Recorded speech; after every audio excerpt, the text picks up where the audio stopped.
নজর রাখবো পরবর্তী সংবাদে।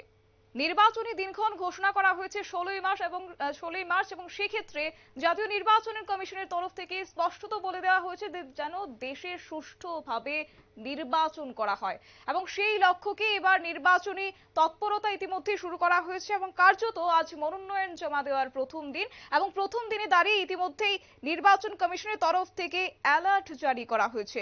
কার্যত 21টা রাজ্যের 102টি আসনে অ্যালার্ট জারি করেছে কমিশন এবং মনোনয়ন নিয়ে অশান্তি এড়াতেই এই অ্যালার্ট কমিশনের। এই বিষয় সম্পর্কে একটু জানার চেষ্টা করব। আমাদের সাথে রয়েছে প্রতিনিধি সুপ্রীতি মুখার্জি।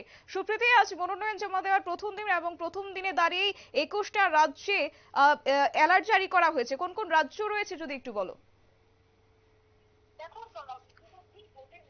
ঘোষণা হয়ে যাওয়ার পরই কিন্তু আজকে সেই দিন, অর্থাৎ 20 মার্চ পূর্ব ঘোষিত সূচি অনুযায়ী আজকে সকাল থেকেই ভোটের যে বিজ্ঞপ্তি, সেই বিজ্ঞপ্তি কিন্তু জারি হয়ে যায় এবং তারপরেই রাত্রে রাত্রে শুরু হয়ে গেছে মনোনয়ন পত্র দাখিলের কাজ। এবার আমাদের রাজ্য নির্দল প্রার্থী মনোনয়ন পত্র জমা করে দিয়েছে।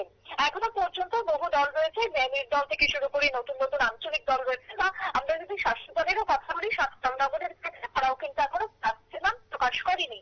তবে হ্যাঁ, আগামী দিনে সময় জীবিত রয়েছে, তারা করবেন। এবং 27 তারিখ রয়েছে মনোনয়ন পত্র দাখিলের একেবারে শেষ দিন। সেই দিনের আগে পর্যন্ত প্রার্থীর নাম ঘোষণা করতে হবে এবং তারপরে মনোনয়ন পত্র জমা করতে হবে। তবে আজকে ইতিমধ্যেই যে বিজ্ঞপ্তি ইলেকশন কমিশন অফ ইন্ডিয়া জারি করেছে, সেক্ষেত্রে হাই অ্যালার্ট জারি করা হয়েছে এবং সেই হাই অ্যালার্টের মধ্যে কি রয়েছে না, নির্বাচন যেহেতু এসে গেছে, যে যে রাজ্যে এবারে ভোট হচ্ছে প্রথম দফাতে, দেখো অষ্টাদশ লোকসভাতে এবারে আমরা জানি যে সপ্তম দফাতে ভোট হবে গোটা দেশে এবং এই সপ্তম দফার মধ্যে ফেজ ওয়ানের মধ্যে কিন্তু হচ্ছে আমরা, অর্থাৎ ত্রিপুরা, 21টা রাজ্য রয়েছে।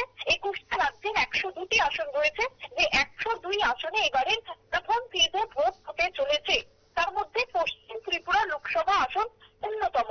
এবং এর পাশাপাশি তুমি জিজ্ঞাসা করছিলে যে কোন কোন রাজ্য রয়েছে, তার মধ্যে বলতে হয় প্রথমেই ছত্তিশগড়ের নাম, যেখানে একটি আসনে ভোট, জম্মু কাশ্মীরে একটি আসনে ভোট, লাক্ষাদ্বীপে একটি আসন, রাজস্থানে 12টি, সিকিম একটি, তামিলনাড়ুতে 39, ত্রিপুরাতে একটি, উত্তরাখণ্ডে 5টি, উত্তরপ্রদেশে 8টি, ওয়েস্ট বেঙ্গলে 3টি, নাগাল্যান্ডে একটি, আন্দামান নিকোবরে একটি, পন্ডিচেরিতে 1টি, মিজোরামে একটি, মেঘালয়তে 2টি, মধ্যপ্রদেশে 6টি, মণিপুরে 2টি, মহারাষ্ট্রে 5টি, অরুণাচল প্রদেশে 2টি, আসামের 5টি এবং বিহারের 4টি।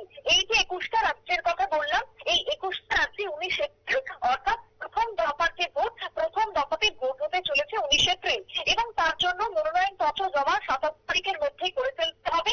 28 তারিখে হবে মনোনয়ন পত্র স্ক্রুটিনির কাজ এবং 30শে মার্চ, অর্থাৎ মাসের একেবারে শেষ দিয়ে উইথড্রল করা যাবে মনোনয়ন পত্র, যদি কোনো প্রার্থী মনোনয়ন উইথড্রল করে নিতে চান।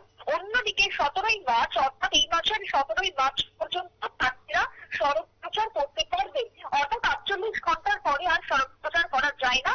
সেই মোতাবেক পরবর্তীতে আর তারা প্রচার করতে পারবেন না।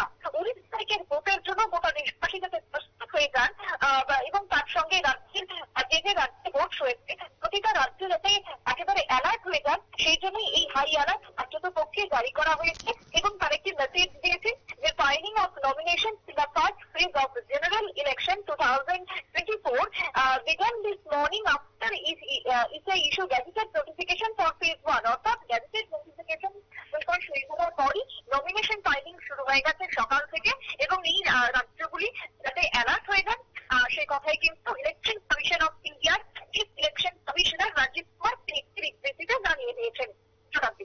একদমই ধন্যবাদ সুপ্রীতি।